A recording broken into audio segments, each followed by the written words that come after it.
এইখিনি মানে ভিডিঅ'ত আছে যোনটো ভিডিঅ' স্পষ্টভাৱে পহুকেৰা দিছে ৰাইজে হিমন্ত বিশ্ব শৰ্মাক। তোকে সকলো ভিডিঅ'ত চাওক।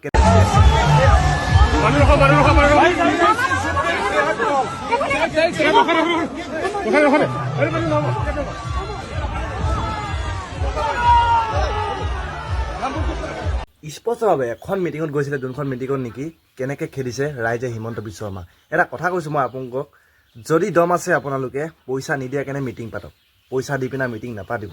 চাওঁ কিমান মানুহ হয়, চাওঁ আপোনালোকৰ পাৱাৰটো কিমান, তাতে ওলাই যাব।